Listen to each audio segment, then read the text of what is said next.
Selamat datang, tuan-tuan dan nyonya-nyonya. Tolong dibantu subscribe ya, biar Mimin dapat 1 juta gabak dari Tuan Wira, untuk melanjutkan kisah berikutnya, Wira Sang Jenius, dari Dusun Darmadi. Bab 998. Bahkan sebelum matahari tenggelam di hari pertama, Yuda telah berhasil menaklukkan satu kota dan menawan hampir 20.000 orang. Ini merupakan kerugian besar bagi keluarga Juwanto. Namun, Kumar masih belum mengetahui tentang semua ini. Pada saat ini, dia sedang menunggu kedatangan semua orang dengan bahagia, berharap mereka akan datang dengan membawa Yuda. Lepaskan orang-orang ini ke penjara di kota perbatasan dan tunggu perintah selanjutnya, kata Yuda tanpa banyak basa-basi. Kemudian, dia memimpin pasukannya yang sedang bersemangat untuk melanjutkan penyerangan. Hingga saat senja, seluruh wilayah di Provinsi Nasaka sudah dikuasai oleh Yuda. Pada akhirnya, Kumar baru mengetahui berita ini. Apa? Yuwono berkhianat. Semua 30.000 pasukan kita ditahan dan Provinsi Nasaka tidak ada yang berjaga. Kumar terperanjat mendengarnya. Ini baru 1 hari, Provinsi Nasaka malah sudah kehilangan kendali. Ini, kenapa bisa begini? Ayah, kita baru dapat kabar. Semalam Yuda memimpin 30.000 pasukan untuk menyerang kota di Provinsi Nasaka di dini hari dan menangkap Yuwono. Semua surat darinya adalah surat palsu dari Yuda. Semua ini demi menipu kita mengutus 30.000 pasukan ini. Setelah mengetahui berita ini, Gibran merasa sangat terkejut. Yuda ternyata sangat kuat. Hanya dalam waktu yang sangat singkat, dia berhasil menguasai seluruh wilayah di Provinsi Nasaka. Kecepatan dan kekuatannya sungguh luar biasa. Bahkan Kumar sendiri juga tidak pernah membayangkan bahwa hasilnya akan seperti ini. Ini benar-benar di luar dugaan. Ratu benar-benar mencari orang yang sangat hebat. Yuda mewarisi kemampuan ayahnya yang luar biasa. Aku benar-benar nggak menyangka dia akan mengambil alih Provinsi Nasaka dalam waktu 1 hari. Tapi nggak apa-apa, perbatasan Provinsi Nasaka adalah wilayah terluar. Aku memang menempatkan zona konflik di sana. Jadi, apa artinya kalau dia bisa mendapat wilayah itu? Selama provinsi Sebradan Hanula tidak disentuh, kerajaan Nuala nggak akan bisa berbuat apapun pada kita. Kerajaan Nuala nggak punya pasukan sebanyak itu untuk berjaga di perbatasan Provinsi Nasaka. Setelah Yuda mundur nanti, tempat itu akan kembali menjadi milik kita. Sampaikan perintahku, perketat pengawasan, jangan sampai Yuda memasuki Provinsi Hanula. Perintah Kumar sambil mendengus. Setelah mendapat perintah, Provinsi Hanula segera menyiapkan lebih banyak pos yang dijaga oleh para prajurit.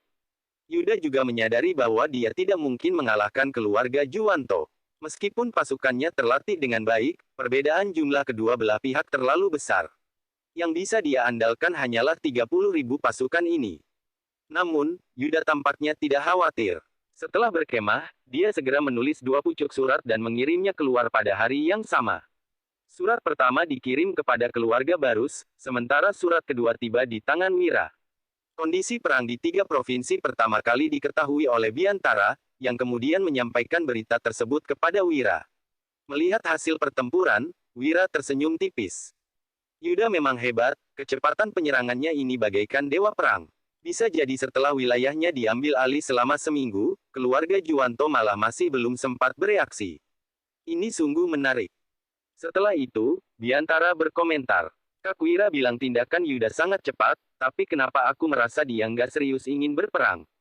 Bab 999. Tentu saja, mustahil sekali kalau mau menghancurkan keluarga Juwanto hanya dengan menggunakan 30.000 pasukan. Tindakan Yuda ini pasti perintah ratu untuk menyerang keluarga Juwanto untuk memberi peringatan. Sekaligus memberitahu seluruh dunia bahwa siapapun yang berani memberontak pada kerajaan Nuala akan dibantai. Hanya saja, sepertinya nggak akan cukup dengan begini.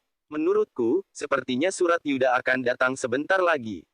Usai Wira berkata demikian, Biantara langsung tercengang. Kak Wira, maksudmu, Yuda mau bekerja sama dengan kita? Wira tersenyum seraya berkata, kalau aku jadi Yuda, aku akan melakukan hal itu. Bekerja sama dengan keluarga Barus dan kita untuk menghadapi keluarga Juwanto. Mengenai keluarga Barus dan keluarga Juwanto tidak perlu dijelaskan lagi, mereka sama-sama berambisi untuk merebut kekuasaan. Sementara itu, kita punya dendam dengan keluarga Juwanto. Keluarga Juwanto sudah beberapa kali mencoba mencelakaiku, wajar saja aku akan turun tangan untuk menghadapinya. Jadi, Yuda pasti akan meminta bantuanku untuk bekerja sama dengannya. Asalkan kita turun tangan, meski keluarga Juwanto nggak hancur, mereka nggak akan berani lagi membuat kekacauan selama beberapa tahun. Bahkan, mungkin saja mereka akan menyerahkan Pangeran Yahya untuk menjamin keselamatan sendiri, kata Wira menjelaskan. Mendengarnya, Biantara sontak terkejut. Kalau memang begitu, apakah Kak Wira akan bertindak? Wira kembali melanjutkan. Tentu saja, keluarga Juwanto sudah beberapa kali ingin mencelakaiku. Wajar saja aku menyerang mereka, kan? Hanya saja, segala sesuatu nggak boleh dilakukan secara berlebihan. Cara yang kita tunjukkan juga nggak boleh terlalu banyak. Kalau nggak, kita malah akan menjadi ancaman bagi kerajaan. Tunggu saja, surat itu pasti akan tiba malam ini. Begitu Wira selesai bicara, surat merpati itu tiba-tiba datang. Biantara merasa sangat kaget. Setelah dibuka, ternyata isinya sesuai dengan dugaan Wira. Biantara benar-benar kagum terhadapnya. Kak Wira, sesuai dugaanmu, Yuda ingin kita membantunya. Wira tersenyum sambil berpikir, Yuda benar-benar makin licik saja, apa dia belajar dariku, ya. Selanjutnya, Wira berkata, kalau begitu, kita utus 1.000 orang ke sana. Tapi peran kita di sana bukan untuk berperang secara langsung, melainkan untuk melakukan penyergapan. Mendengar perintahnya, Biantara langsung mengerti maksud Wira. Kalau begitu, aku akan bawa orang ke sana sendiri. Wira tidak menolak usulan Biantara. Berbicara mengenai kemampuan berperang, Biantara bisa dibilang cukup andal. Bagaimanapun, dulu dia adalah pemimpin pasukan di Agrel. Tentu saja, Hasan juga bisa pergi. Mengingat dia adalah mantan pasukan pribadi Dirga yang memiliki banyak pengalaman. Namun, Wira tidak ingin Hasan turun tangan sendiri, sehingga dia mengutus Biantara. Biantara juga tidak membawa terlalu banyak pasukan.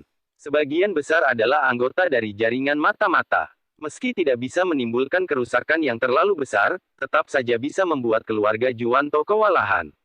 Setelah itu, Wira langsung membalas surat Yuda. Pada saat bersamaan, keluarga Barus juga menerima surat yang sama. Dibandingkan dengan isi surat Wira, surat untuk keluarga Barus terkesan lebih segan. Setelah membaca surat ini, Sigra menyuruh Farel untuk menemuinya. Farel, menurutmu bagaimana kita harus menangani surat dari Yuda ini? Sigra tersenyum lebar, tetapi dalam hatinya telah membuat keputusan. Farel melihatnya sekilas dan merenung sejenak. Setelah itu, dia berkata, Ayah, keluarga Juwanto masih belum bisa dihancurkan untuk saat ini. Meski tutur bicara Yuda sangat tulus di surat ini, kita hanya bisa menekan keluarga Juwanto untuk sementara. Sebab, kita masih berharap keluarga Juwanto bisa mengalihkan semua perhatian. Sigra tertawa terbahak-bahak. Benar sekali, Farel. Dengan menggunakan keluarga Juwanto sebagai senjata, kita baru bisa terbantu untuk melawan bibimu. Tapi, tindakan Yuda ini juga sebenarnya hanya untuk mengetes. Mungkin bibimu sudah memberitahunya mengenai masalah perpecahan kita. Sebenarnya, memang begitulah maksud Yuda mengirimkan surat ini. Dia memang sudah bisa menebak isi hati keluarga Barus, tetapi dia masih tetap ingin mengujinya. Baik keluarga Barus nantinya memutuskan untuk membantu ataupun tidak, Yuda tetap akan bisa mengambil tindakan yang sesuai. Hal ini sangat penting bagi Yuda dan juga kerajaan Nuala. Kalau begitu kita bantu dengan sederhana saja. Tanya Farel seraya mengedipkan matanya. Sigra tersenyum mendengar pertanyaannya. Bab 1000. Di kota perbatasan, Yuda sedang duduk di dalam tenda militer sambil melihat buku strategi. Tiba-tiba, seorang prajurit masuk dengan tergesa-gesa sambil membawa selembar surat. Laporan, Jenderal Yuda, ada surat dari Tuan Wahyudi, kata prajurit itu. Mendengar laporan itu, ekspresi Yuda langsung menjadi gelisah. Dia buru-buru bangkit seraya melambaikan tangannya ke arah prajurit itu dan mendesak. Cepat bawa kemari, biar aku lihat. Baik, Jenderal. Prajurit itu segera mendekat dan memberikan surat itu kepada Yuda. Melihat isi surat, Yuda merasa senang bukan main. Baguslah, Tuan Wahyudi akhirnya setuju untuk membantu kita. Pada saat ini, Wakil Jenderal yang berdiri di samping Yuda dengan wajah panik bertanya dengan heran, Jenderal, maksud Anda, Tuan Wahyudi mau turun tangan membantu kita menangani masalah ini? Benar sekali, balas Yuda dengan kegirangan. Aku percaya, kalau Tuan Wahyudi membantu, kita pasti akan bisa menang kali ini. Mendengar ucapannya, ekspresi sang Wakil Jenderal Zabit tampak serius. Setelah terdiam sejenak, dia bertanya dengan hati-hati. Jenderal, bagaimana Tuan Wahyudi mau membantu kita? Dia tidak memberikan satu pasukan pun pada kita. Apakah hanya dengan ucapannya saja bisa membuat kita menang? Usai mengatakan hal itu, ekspresi Zabit kembali terlihat serius. Saat ini adalah masa-masa kritis, mereka tidak boleh terus menunda-nunda lagi. Namun, tidak terlintas kepanikan sama sekali pada wajah Yuda. Dia malah menjawab dengan tersenyum tenang. Hehe, nggak masalah. Tuan Wahyudi punya banyak cara dan taktiknya juga sangat hebat. Kalau dia setuju untuk membantu kita, aku percaya dia punya cara lain meskipun nggak mengirimkan pasukan secara langsung. Lantaran Yuda sudah berkata demikian, Zabit juga tidak berani banyak bertanya lagi. Dia hanya mengangguk dan berkata, "Semoga saja begitu." Tiba-tiba, seorang prajurit kembali melapor ke dalam tenda. "Jenderal, ini adalah surat dari keluarga Barus, silakan Anda periksa." Senyuman Yuda tampak semakin merekah, dia mengangguk dan menjawab, "Hehe, bagus. Bawakan ke sini untukku." Prajurit itu langsung maju dan menyerahkan surat tersebut. "Jenderal, apa isi surat itu?" tanya Zabit dengan tak sabaran. Setelah terlihat terkejut sejenak, Yuda menyerahkan surat itu kepada Zabit dengan ekspresi yang penuh pengertian. Zabit buru-buru membaca surat itu, lalu tertegun. "Ini surat dari keluarga Barus. Tapi Jenderal, kalau keluarga Barus mau membantu kita, kenapa mereka hanya mengerahkan 5.000 pasukan?" Dengan wajah keheranan, Zabit bahkan meragukan dirinya salah membaca isi surat tersebut. Pasalnya, ini benar-benar di luar dugaan. Dia melihat ke arah Yuda, lalu bertanya dengan panik. "Jenderal, apakah keluarga Barus benar-benar berniat membantu kita?" "Tentu saja," jawab Yuda. Bab 1001. Yuda tersenyum, tidak terlihat sedikit pun kepanikan dan kebingungan di wajahnya, seolah-olah semua ini berada dalam kendalinya. Ketika melihat ini, Zabit merasa makin bingung. Dia menatap Yuda dengan curiga sambil bertanya, "Jenderal, kenapa kamu tersenyum? Ini tentang kemenangan kita melawan keluarga Juwanto. Aku nggak ngangka keluarga Barus akan seperti ini. Bukankah mereka jelas-jelas mempermainkan kita?" Mendengar ini, Yuda pun menggeleng dengan tidak acuh. Dia menimpali dengan lirih. "Sebenarnya, keluarga Barus sudah termasuk luar biasa karena mengutus 5.000 pasukan untuk kita gunakan." "Hah?" Zabit tampak bingung. "Jenderal, aku nggak ngerti. Aku nggak perlu memberitahumu tujuan perang ini lagi, kan?" balas Yuda sambil menatap Zabit lekat-lekat. Kemudian, dia meneruskan dengan tegas. "Keluarga Juwanto menyerang karena mereka memiliki Pangeran Yahya. Ratu menyerang karena mendiang raja menyuruhnya menggantikan putra mahkota untuk sementara waktu. Kedua pihak ini sama-sama memiliki alasan. Tapi, keluarga Barus nggak punya siapa-siapa. Mereka nggak akan bisa bertindak jika dunia ini terus damai. Dengan memanfaatkan kekacauan, keluarga Barus baru bisa mendapatkan keuntungan. Jadi, mengutus 5.000 pasukan sudah termasuk toleransi terbesar mereka," lanjut Yuda yang menarik napas dalam-dalam. Ekspresinya tampak sangat serius. "Maksud Jenderal, keluarga Barus nggak ingin menyinggung siapapun, jadi bertindak seperti ini?" tanya Zabit. Mendengar ini, Yuda tersenyum sembari mengangguk. Sesudah mendengar analisis Yuda, Zabit akhirnya mengerti. Dia mengangguk sambil berkata dengan lirih. "Rupanya begitu. Mereka nggak ingin menyinggung siapapun, jadi terus bersembunyi untuk menunggu kesempatan." Setelah mengatakan ini, Zabit merasa ada yang tidak beres. Dia segera menunduk, lalu menjelaskan dengan panik. "Maafkan aku, Jenderal, aku sudah salah bicara. Jika ada orang yang sengaja menyebarkan pembicaraan mereka ini, Zabit bisa saja dihukum penggal." Kini, Zabit tampak gemetaran dan takut, sampai keringat dingin bercucuran di dahinya. Dia menatap Yuda dengan agak gugup. Yuda hanya menggeleng ringan dan membalas dengan suara rendah.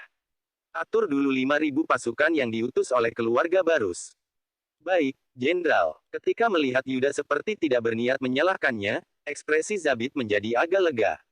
Dia menepuk-nepuk bibirnya sendiri dengan frustrasi.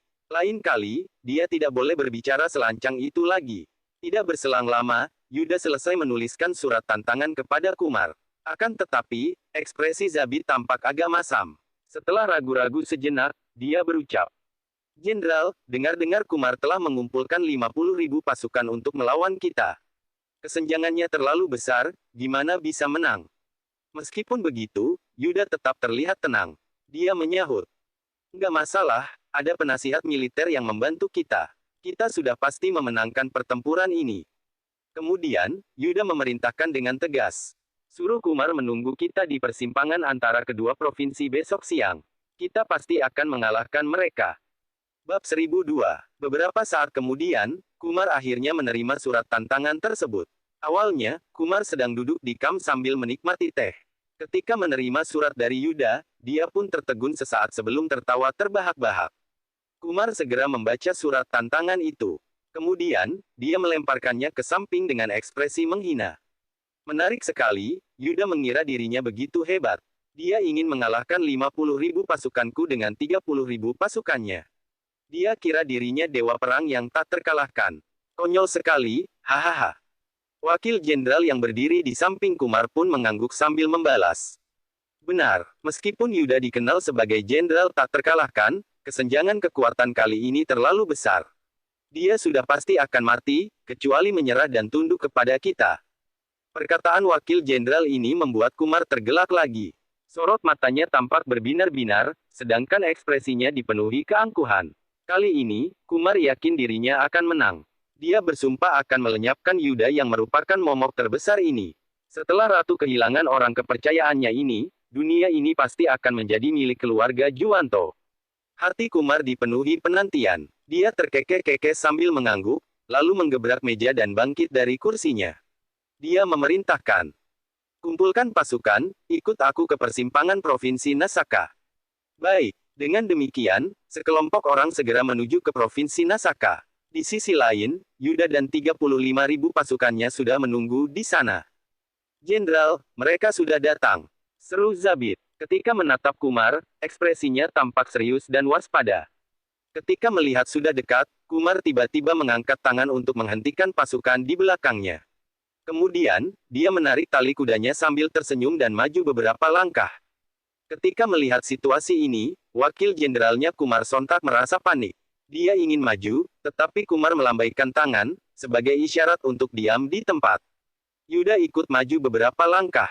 Dia menatap Kumar dengan ekspresi serius. Sesudah itu, Kumar berucap, "Hehe, Yuda, kamu sangat percaya diri dengan kemampuanmu, ya?" Kumar tersenyum angkuh sambil meneruskan, "Karena pencapaianmu yang begitu luar biasa, kamu kira bawahanmu juga sepertimu. Bisa melawan 3 orang sendirian." Kumar menunjuk ke arah pasukannya dan mengejek. "Jumlah pasukanku ada 50.000 orang. Mereka bisa membunuh semua pasukanmu dengan enteng." "Masa?" Yuda tersenyum tipis sembari menyahut. "Sepertinya, rumor yang mengatakan kamu punya niat jahat, mengelabui orang-orang, dan ingin merebut kekuasaan memang benar. Sejak awal, kamu memang sudah ingin memberontak." Hahaha. Kumar tertawa gembira tanpa terlihat ekspresi bersalah sedikit pun. Sebaliknya, dia justru merasa tindakannya ini benar. Dia berucap, "Sepertinya, kamu juga mengerti kerajaan Nuala akan berganti penguasa. Kalau enggak, mana mungkin kamu mengatakan hal seperti itu?" Bab 1003. Yuda memperhatikan semua reaksi dan sikap Kumar. Raut wajahnya tampak sangat dingin saat menegur. "Jangan bicara omong kosong. Beraninya kamu mengatakan hal lancang seperti itu. Kumar, kamu benar-benar sewenang-wenang." Kumar tersenyum dingin saat mendengar ini. Sorot matanya tampak suram, bahkan terlihat niat membunuh yang jelas. Saking geramnya, dia mengepalkan tangannya sampai terdengar suara kertak tulang. "Hehehe, Jenderal, kenapa kamu nggak bisa berpikir dengan jernih? Meskipun Ratu mengurus negara atas permintaan mendiang raja, dia hanya seorang wanita. Apa wanita sanggup melindungi kerajaan Nuala dengan baik?" Sahut Kumar. "Diam, kamu sengaja menghasut orang-orang untuk melawan Ratu," hardik Yuda dengan galak. "Hehehe, lihatlah dirimu, kamu marah karena nggak bisa menerima kenyataan," ejek Kumar sembari terkekeh-kekeh sinis. Kemudian, dia meneruskan, "Yuda, sejak zaman dulu, nggak ada wanita yang menduduki tahta. Masa kamu ingin melihat kerajaan Nuala binasa?"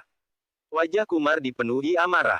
Dia mendengus, lalu mengernyit sambil menambahkan, "Pokoknya, kalau wanita ini memerintah sampai puluhan tahun, kerajaan Nuala yang makmur pasti akan hancur." Ekspresi Yuda seketika berubah drastis setelah mendengarnya.